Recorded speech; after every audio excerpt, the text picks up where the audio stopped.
हाँ जी देवियों सज्जनों, क्या हाल है आपका। स्वागत है आपका माबूद अकेडमी पे। मैं हूं अभिषेक और हमारी चल रही है स्टेट पॉलिटी, राजस्थान पॉलिटी चल रही है आरएएस 2026 के लिए। और आज का जो हमारा टॉपिक शुरू होगा वो होगा स्टेट गवर्नमेंट यानी कि राज्य सरकार। इससे पहले हाई कोर्ट मैंने पूरा कंप्लीट करा दिया है और वो स्टेट पॉलिटी के नाम से आपको मिल जाएगी एक सीरीज़, उसके अंदर मैंने डाल भी दिया है, आप उसको देख सकते हो। तो ये राज्य सरकार आज से शुरू हो रहा है, पूरा कंप्लीट कराऊंगा। स्ट्रिक्टली प्रीलिम्स मेंस पूरा फाउंडेशन के पढ़ा दूंगा आपको, डोंट वरी, आप बस लगे रहना, ठीक है। तो शुरू करते हैं।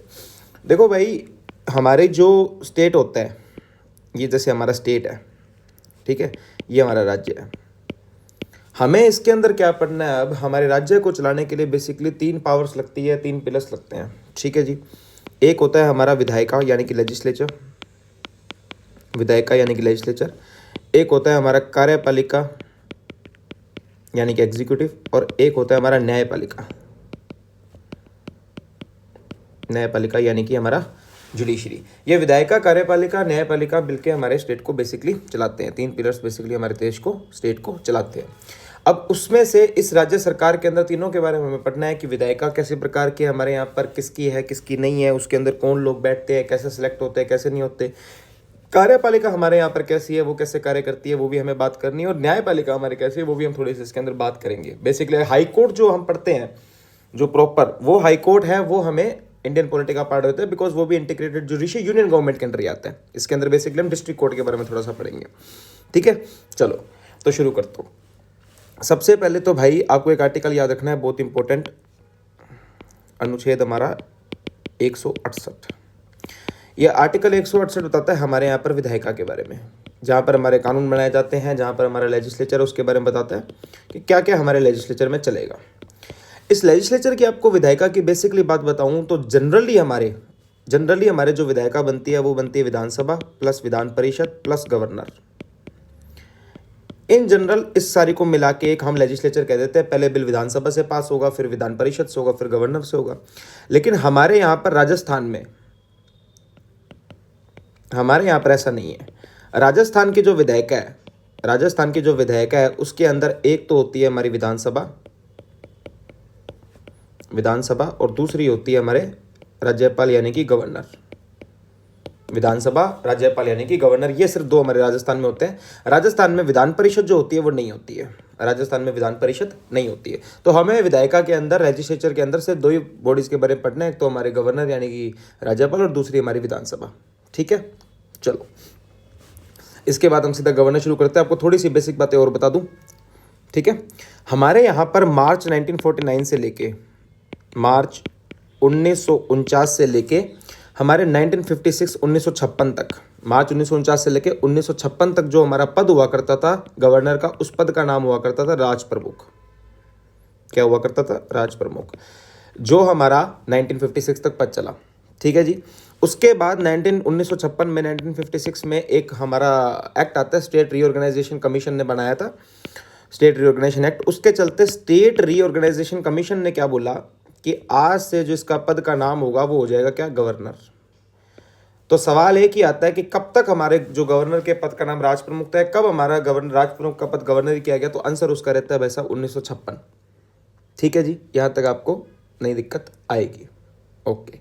जब 25 अक्टूबर 1956 को हमारे सरदार गुरमुख निहाल सिंह जी, सरदार गुरमुख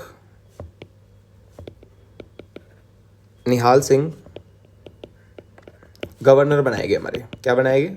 गवर्नर बनाए गए, क्योंकि इनका नियुक्ति जो हुई थी, इनका अपॉइंटमेंट जो हुआ था 25 अक्टूबर 1956 को कहा था कि ये बनाए जाएंगे। और अगर इनकी अपॉइंटमेंट डेट पूछ ली जाए सरदार गुरमुख निहाल सिंह जी की, अगर इनकी अपॉइंटमेंट डेट पूछ ली जाए तो वो है भैया 1 नवंबर 1956। बनाया कब डिसाइड होगा? 25 अक्टूबर 1956 को, लेकिन उनकी अपॉइंटमेंट उनकी कब हुई थी? वो हुई थी 1 नवंबर 1956 को। इतनी बात आपको याद रखनी है। चलिए अब लेजिस्लेचर शुरू करेंगे अपने। लेजिस्लेचर के अंदर पहला टॉपिक हमारा गवर्नर यानी कि राज्यपाल, गवर्नर यानी कि राज्यपाल, ठीक है। चलो बात करते हैं। अब देखो, वैसे तो गवर्नर का हमारा जो कॉन्स्टिट्यूशनल उल्लेख है यानी कि संवैधानिक प्रोविजन है वो है हमारा आर्टिकल 153। आर्टिकल 153 में बोल दिया गया कि हमारे यहाँ पर एक गवर्नर होंगे, एक संवैधानिक पद है, तो 153 में बोल दिया गया कि हमारे यहाँ पर गवर्नर होंगे, संवैधानिक पद है कि गवर्नर होंगे। इतनी बात आपको ध्यान में रखनी है कि 153 के अंदर क्लियर कर दिया कि हमारे यहाँ पर गवर्नर का पद होगा। तो आपसे पूछ ले कि यार गवर्नर कॉन्स्टिट्यूशनल पोस्ट है क्या? भाई साहब बिल्कुल संवैधानिक पद है। कहाँ लिखा है? तो 153 में लिखा है।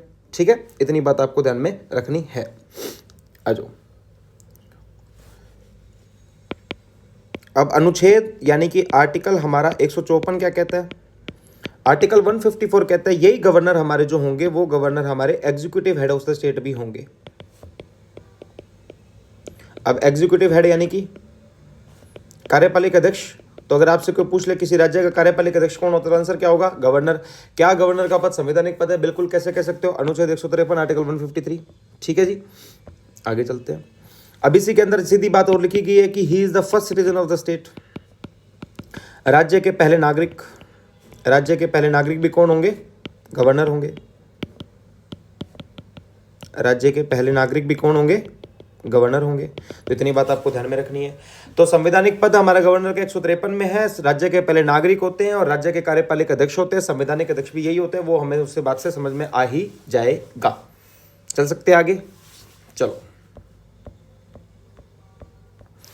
अगर आपको पूछ ले क्या हमारा गवर्नर का जो पद है, हमारा जो गवर्नर का पोस्ट है वो आर्टिकल 150 की तरह 3 के अलावा कहीं और भी बताया हुआ है क्या? तो आपको पता होना चाहिए। बिल्कुल भाई साहब, हमारे कॉन्स्टिट्यूशन में एक आर्टिकल आता है आर्टिकल 151। इस 151 के अंदर हमें कैग के बारे में बताया गया है। हमें 151 का 2 देखना है, आर्टिकल अनुच्छेद 151 का भाग 2। उसके अंदर क्या लिखा है कि जो हमारे कैग होते हैं इनकी एक रिपोर्ट होती है। कैग की ये जो रिपोर्ट होती है ना, सबमिट की जाती है किसको? राज्य की रिपोर्ट सबमिट किसको की जाती है? गवर्नर को। तो गवर्नर का उल्लेख भाई साहब हमारे आर्टिकल 151 के 2 में भी एक बार हो चुका है। बेसिकली गवर्नर को 153 में बताया हुआ है। गवर्नर हमारे कार्यपालिक अध्यक्ष होते हैं, गवर्नर हमारे संवैधानिक अध्यक्ष होते हैं, गवर्नर हमारे जो राज्य के पहले प्रथम नागरिक भी होते हैं। इतनी बात आपको पता होनी चाहिए। अब उन्होंने बोला कि हर राज्य में गवर्नर होगा। ठीक है, बेसिकली हमें क्या समझ में आया? Governor in each state of India. Each state of India, ये क्या बोल दिया 153 में कि हर राज्य के पास क्या होगा? एक गवर्नर होगा।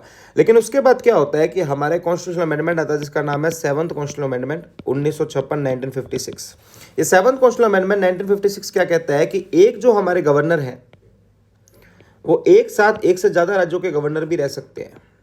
स्टेट 1 के भी गवर्नर साथ हो सकते हैं और स्टेट 2 के भी गवर्नर साथ हो सकते हैं। जो हमारे गवर्नर हैं वो एक से ज़्यादा राज्यों के गवर्नर भी रह सकते हैं। Can hold the post of 2 और more states. Can hold the post of 2 और मोर स्टेट्स। 2 या 2 से ज़्यादा राज्यों के भी वो गवर्नर रह सकते हैं। ये बात कब डिसाइड हुई? ये बात डिसाइड हुई भाई साहब 7th कॉन्स्टिट्यूशनल अमेंडमेंट 1956 के अंदर। इतनी बात आपको पता होनी चाहिए। तो बेसिकली हमने गवर्नर के बारे में ये जाना कि इनका पद जो है वो आर्टिकल 153 के अंदर बताया गया है। उससे पहले हमने एक बार ये जानना था कि हमारा 25 अक्टूबर 1956 को सरदार गुरमुख निहाल सिंह जी को कहा गया बनाया जाएगा। अपॉइंटमेंट 1 नवंबर 1956 में गवर्नर के पद पे हुई थी। अगर गवर्नर का पद हमारा स्टेट रिकॉग्नाइजेशन कमीशन ने 1956 में बोल दिया, तो उससे पहले से अब तक हम राज्यपाल के नाम से जाने जाते थे। ठीक है, तो 153 के अंदर हमें क्या पता चल गया कि हमारा गवर्नर का पद होगा। 154 में वो एग्जीक्यूटिव हेड होंगे और 154 के अंदर हमें पता चल गया कॉन्स्टिट्यूशनल हेड होंगे। ठीक है, उसके बाद कहीं और भी उल्लेख है भाई साहब? बिल्कुल। 151 में क्या गवर्नर को एक से ज्यादा राज्यों का गवर्नर रखा जा सकता है? बिल्कुल रखा जा सकता है। 7वां संविधान संशोधन 1956। ठीक है जी, चलो अब आते हैं अगले आर्टिकल पे। आर्टिकल 155। ये 155 क्या कहता है भाई साहब? नियुक्ति। क्या? नियुक्ति। किसकी नियुक्ति? अपॉइंटमेंट किसका? गवर्नर का।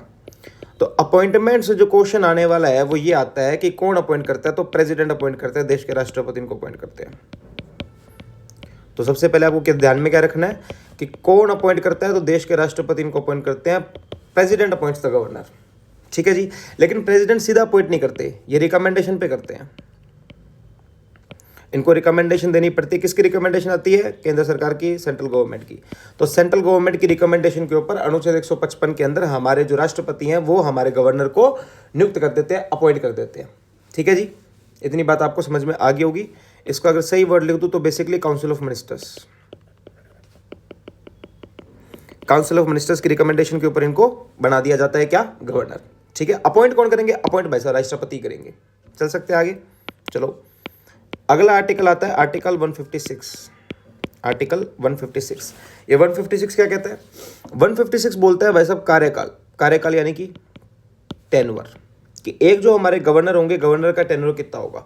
आपको इतनी बात इसके अंदर समझनी होगी कि अगर राष्ट्रपति जी ने इनको अपॉइंट कर दिया तो राष्ट्रपति ही ध्यान रखते हैं इनका कार्यकाल कितना होगा, 2 साल, 3 साल, 5 साल, 10 साल, 15 साल, 20 साल, जितना उनको लगेगा उतना वो कार्यकाल इनका चलाते जाएंगे।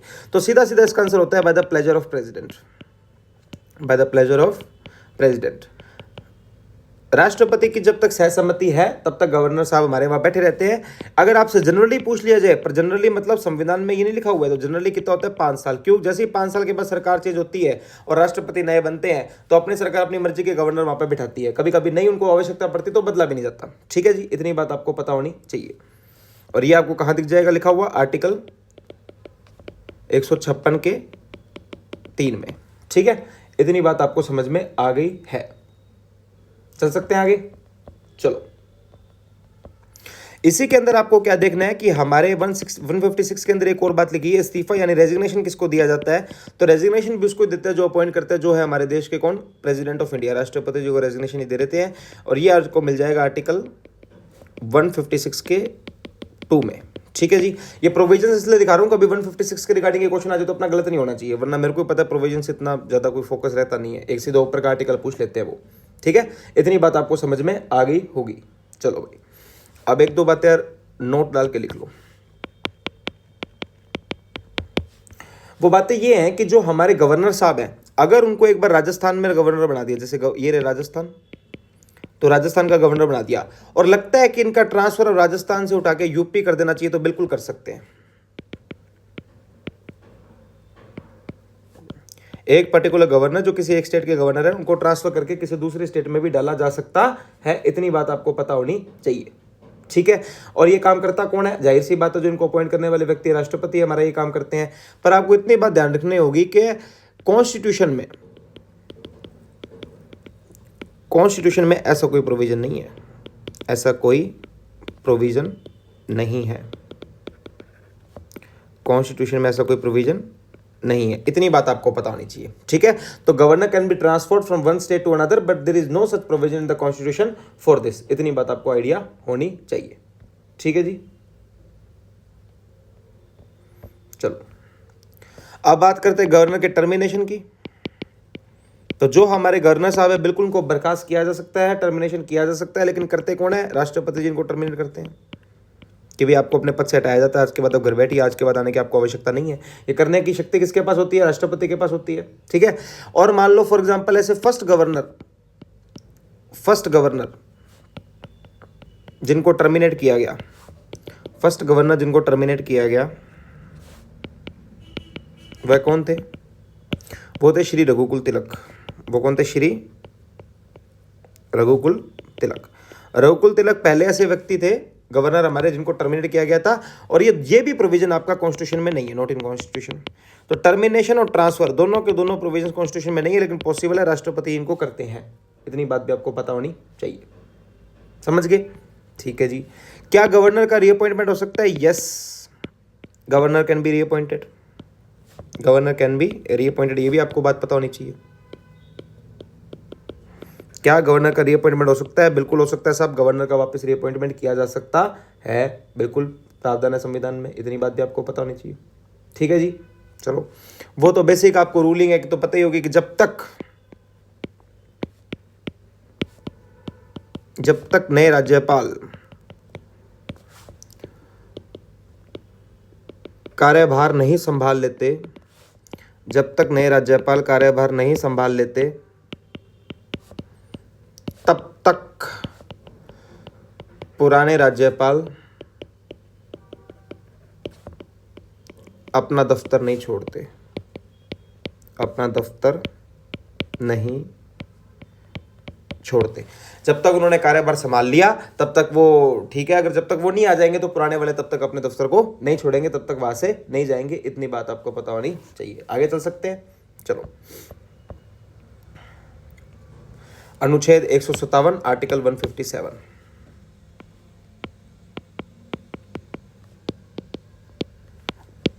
अब आर्टिकल 157 बात करता है क्वालिफिकेशंस, गवर्नर की क्या क्वालिफिकेशंस है, कि अगर एक व्यक्ति को किसी स्टेट का गवर्नर बनना है तो उसके पास ऐसी क्या क्या क्वालिफिकेशंस होनी चाहिए हमारे संविधान के अकॉर्डिंग, उसके बारे में हम इसमें थोड़ा देख लेंगे।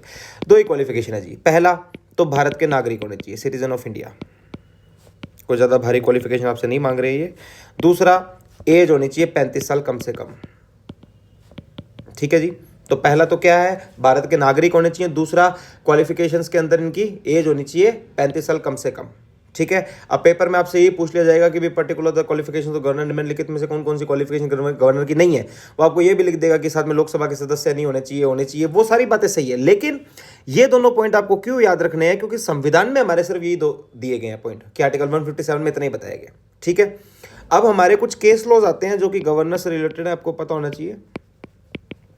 केस लॉज इंपॉर्टेंट है। ठीक है, सबसे पहला तो उन्हीं गवर्नर साहब का केस है जिनको टर्मिनेट किया गया था प्रेसिडेंट के द्वारा, मैंने आपको बताया था, रघुकुल तिलक, है ना। तो उनका पहले केस चला था 1981 में, वो टर्मिनेट हुए थे, उनका केस चलता 1979 में।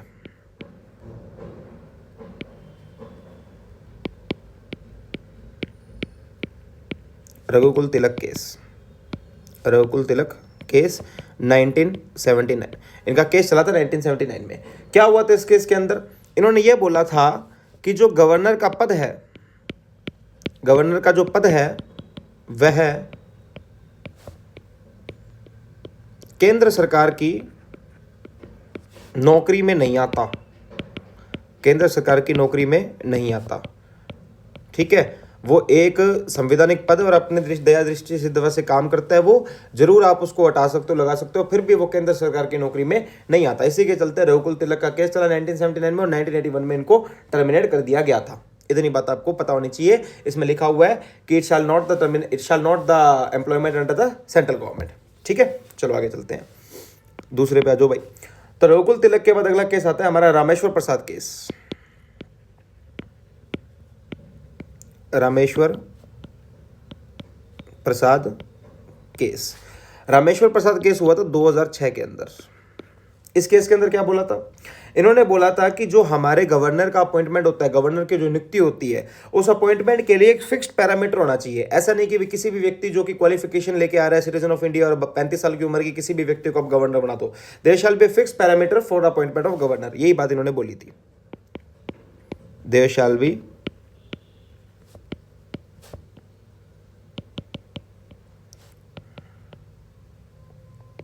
Fixed parameter for the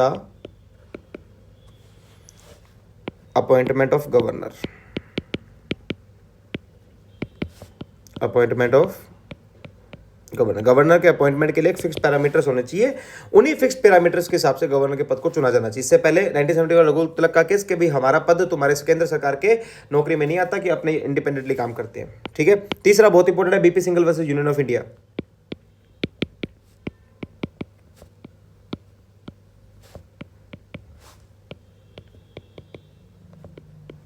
BP Singhal versus union of India, और ये आया था कब, 2010 में। ठीक है, इसके अंदर क्या बोला, इसके अंदर ये बोला क्योंकि ये गवर्नर एक संवैधानिक पद है, ठीक है, तो उनको टर्मिनेट किया ही नहीं जा सकता,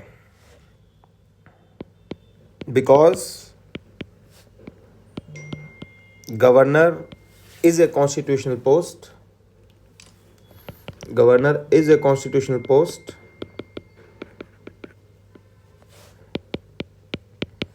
so he or she cannot be terminated by governor। Governor को ऐसे टर्मिनेट नहीं किया जा सकता क्योंकि वो एक संवैधानिक पद है। ठीक है, ये सारी बातें आपको पता होनी चाहिए। मैं बहुत ज़्यादा बोलने लग गया, ये सारी बातें एक सेकंड रुकना है ना।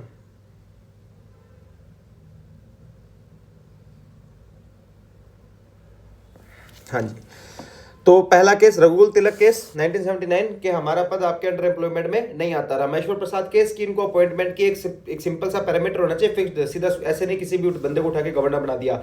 और लास्ट हमारे कौन, BP Singhal versus union of India, जिसमें क्या बोला, क्योंकि गवर्नर एक संवैधानिक पद है तो उनको ऐसे निकाला नहीं जा सकता।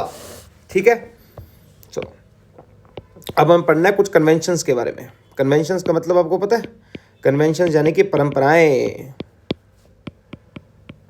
जो चलती आ रही हैं लेकिन है नहीं संविधान में। ठीक है। तो ऐसी पहली परंपरा ये है कि जिस पर्टिकुलर पर्सन को गवर्नर बनाया जाता है किसी राज्य का, वो उस राज्य का नेटिव नहीं होना चाहिए, मतलब उस राज्य का रहने वाला नहीं होना चाहिए। ठीक है जी।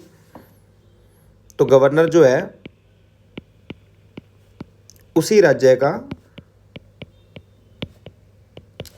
का रहने वाला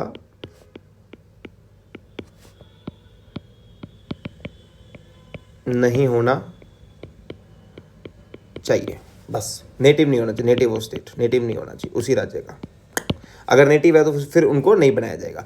ऐसे दो व्यक्ति बनाए भी गए हैं, एक बार तो एक पंजाब में बनाए गए थे, पर वो एक्सेप्शंस हैं, और एक वेस्ट बंगाल में बनाए गए थे। पर पंजाब में तो बनाए गए थे सरदार उज्जवल सिंह जी, सरदार उज्जवल सिंह जी। और जो हमारे वेस्ट बंगाल में बनाए गए थे वो बनाए गए थे एच.सी. मुखर्जी। ठीक है। जनरल परंपरा क्या है कि कोई भी व्यक्ति उस राज्य का नेटिव नहीं होना चाहिए जहां पर उनको गवर्नर का पद मिल रहा है, लेकिन हमने दो व्यक्ति बना दिए, पंजाब में सरदार उज्जवल सिंह जी और वेस्ट बंगाल में एच.सी. मुखर्जी जी। ठीक है। चलो, अब दूसरी परंपरा क्या है? दूसरी परंपरा ये है कि जब भी राष्ट्रपति, ये राष्ट्रपति जी है मान लो अपने, है ना, ये क्या कर रहे हैं, नियुक्ति कर रहे हैं किसकी? गवर्नर की। जब ये गवर्नर साहब की नियुक्ति कर रहे होंगे तो उसी राज्य के सीएम से भी कंसल्ट करेंगे, उसी राज्य के सीएम से कंसल्ट करेंगे, कंसल्ट करेंगे। इतनी बात आपको पता होनी चाहिए। ठीक है। तो ये दो पुरानी परंपराएं चलती रहती हैं। पहली तो ये है कि गवर्नर उसी शहर के रहने वाले नहीं होने चाहिए, वो भी हमने बना दिया सरदार उज्जवल सिंह, एच.सी. मुखर्जी थी। दूसरी परंपरा ये है कि हमारे जो गवर्नर साहब अपॉइंट होंगे तो राष्ट्रपति पहले उस जगह के मुख्यमंत्री से एक बार बातचीत जरूर करेंगे। एक छोटी सी परंपरा और है, एक्टिव पॉलिटिशियन नहीं होनी चाहिए, कि राजनीति से संन्यास ले चुका होना चाहिए। ठीक है। तो एक्टिव पॉलिटिशियन नहीं होने चाहिए कि आप राजनीति से संन्यास ले चुके हो, अब आपको चलो गवर्नर का पद दे दिया जाता है, आपके लिए बढ़िया मौका आया है। ठीक है जी, आगे चलते हैं। आर्टिकल 158 अनुच्छेद 128।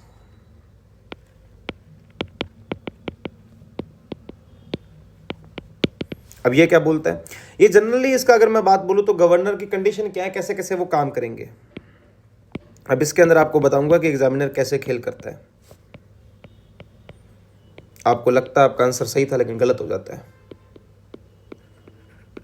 चलो आओ देखते हैं कैसे काम होता है इसके अंदर।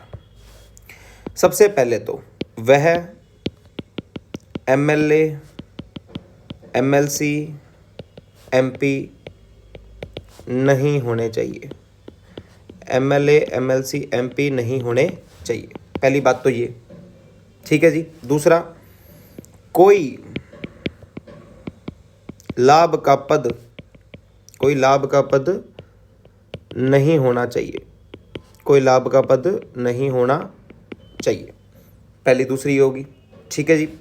फिर गवर्नमेंट अलाउंसेस सारे जितने भी हैं, गवर्नमेंट अलाउंसेस सारे, सारी की सारी सैलरी जो है, ठीक है, जो अलाउंसेस हैं उनके लिए वो पूरे भत्ते वगैरह जो भी है, ठीक है, रेजिडेंस है, हाउस है, घर है, नौकर चाकर, सबके लिए वो एलिजिबल, उनको सब मिलेगा। ठीक है। बिना किसी रेंट के मिलेगा, बिना किसी और चीज़ में मिलेगा, जैसा जैसा उनको सेकंड शेड्यूल में बताया गया हमारे संविधान के अंदर। ठीक है जी। उस हिसाब से उनको सब कुछ मिलेगा। आपको ये बात पता होनी चाहिए। ठीक है। अब इनको जो सैलरी वैलरी मिलती है, इसमें एक इशू आ गया, पंगा ये आ गया कि जैसे ही मान लो एक गवर्नर है, ये राज्यपाल है, और ये है भाई राजस्थान, और ये है भाई उत्तर प्रदेश। अब दो जगहों के राज्यपाल एक साथ है तो कैसे होगा? तो इनको सैलरी मिलेगी प्रोपोर्शन में, यानी कि परसेंटेज, कुछ ये देंगे कुछ ये देंगे। अब ये कितना परसेंट देंगे ये राष्ट्रपति तय करते हैं, राष्ट्रपति तय करते हैं। ये कितना परसेंट इनको देंगे ये राष्ट्रपति तय करते हैं। ठीक है। कि भी क्या पता बोल दे कि 40-60 दे देना, क्या पता बोल दे भी 50-50 कर लेना। अब जैसा भी होगा वो राष्ट्रपति तय करेंगे, जब गवर्नर साहब दो या दो से ज्यादा राज्यों के एक साथ गवर्नर का पद संभाले बैठे हैं। पर आपको ध्यान रखना, एमपी, एमएलए, एमएलसी नहीं हो सकते, ऑफिस ऑफ प्रॉफिट लाभ का पद नहीं हो सकता, गवर्नमेंट सैलरी अलाउंसेस वो जो सेकंड शेड्यूल में बताई गई वैसे की वैसे उनको सारी की सारी मिलेगी। ये सारी बातें आपको ध्यान में रखनी है। ये कंडीशन ऑफ सर्विस है। एक आपको ये ध्यान में रखना है कि इनका ऐसा कोई भी बदलाव नहीं किया जा सकता जो डिमिनिशिंग हो, जो कम करे, इनको बढ़ा ही सकते हैं। ठीक है।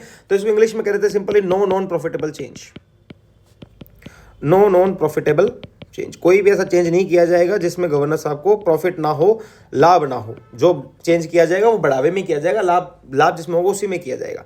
अब गेम कैसे होता है आपके साथ भाई, आपसे पूछेगा तो क्या नाम है, आर्टिकल 157 के हिसाब से क्वालिफिकेशन अपने को संविधान में दो ही दे रखी है, भारत का नागरिक होना चाहिए और 35 साल की उम्र होना चाहिए, संविधान में इसके अलावा कुछ नहीं दे रखी। ठीक है, अब आपको क्या करता है, क्वेश्चन तो पूछता है qualifications according to the constitution, और साथ में ये कंडीशन भी डाल देता है वह एमएलए एमएलसी एमपी नहीं होना चाहिए। फिर वो लिख देता है ऑफिस ऑफ प्रॉफिट नहीं होना चाहिए। आपको लगता है बिल्कुल भाई बात तो सही कर रहा है, क्योंकि हमने कहीं ना कहीं पढ़ा है कि एमपी एमएलए एमएलसी नहीं हो सकता, ये नहीं हो सकता, वो नहीं हो सकता। लेकिन भाई साहब वो बात 158 में कंडीशंस ऑफ गवर्नर्स ऑफिस है, 157 में जो हमने जो क्वालिफिकेशंस पढ़ी है उनमें क्वालिफिकेशंस में ऐसा कुछ नहीं है। ठीक है, इतनी बात आपको पता होनी चाहिए। समझ गए बात, चल सकते हैं आगे। चलो अगले आर्टिकल पे चलते हैं भाई, आर्टिकल 159।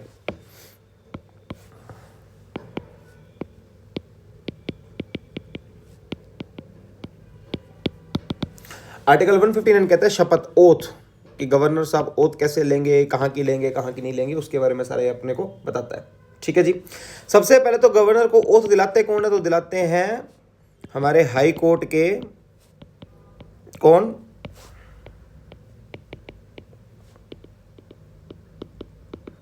Chief justice. जो हमारे हाई कोर्ट के मुख्य न्यायाधीश है वो गवर्नर साहब को दिलाता है। अगर ये अवेलेबल नहीं है तो कोई और सीनियर मोस्ट जज, अगर वह अवेलेबल नहीं है तो कोई और सीनियर मोस्ट जज क्या करेंगे, आएंगे और गवर्नर साहब कह देंगे ओथ ले लो भाई साहब। ठीक है जी, तो यहाँ तक आपको कोई दिक्कत नहीं आनी चाहिए। किस चीज की ओथ लेते हैं, अब ये भी पेपर में पूछ लेता है, प्रिजर्व, प्रोटेक्ट, डिफेंड, किन तीन चीजों की, प्रिजर्व करने की, प्रोटेक्ट करने की, डिफेंड करने की, किसको, कॉन्स्टिट्यूशन को, और किसको, कानून को। ये दोनों बातें वहां पर लिखी गई हैं। ठीक है, तो आजकल पेपर में ये भी पूछ लेते हैं कि ये प्रिजर्व, प्रोटेक्ट और डिफेंड किस ऑर्डर में लिखा है, पहले प्रोटेक्ट है, प्रिजर्व है, डिफेंड है, क्या है, तो ये भी आपको पता होना चाहिए। समझ गए कि ना समझे, चल सकते हैं क्या आगे। चलो भाई, ये आपको पता ही होगा कि सैलरी गवर्नर को कहां से मिलती है, तो सैलरी मिलती है गवर्नर को कंसोलिडेटेड फंड ऑफ स्टेट से, कंसोलिडेटेड फंड ऑफ स्टेट, राज्य की संचित निधि से। और गवर्नर को पेंशन मिलती है, वो कहां से मिलती है, तो वो मिलती है कंसोलिडेटेड फंड ऑफ इंडिया से।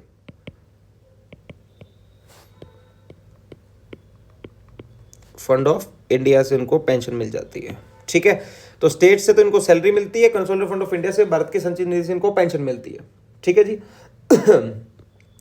और सैलरी होती कितनी है, वो किसके द्वारा डिटरमाइन की जाती है, सैलरी और भत्ते वगैरह कितने होंगे वो कौन डिसाइड करती है, तो पार्लियामेंट डिसाइड करती है, हमारी संसद डिसाइड करती है,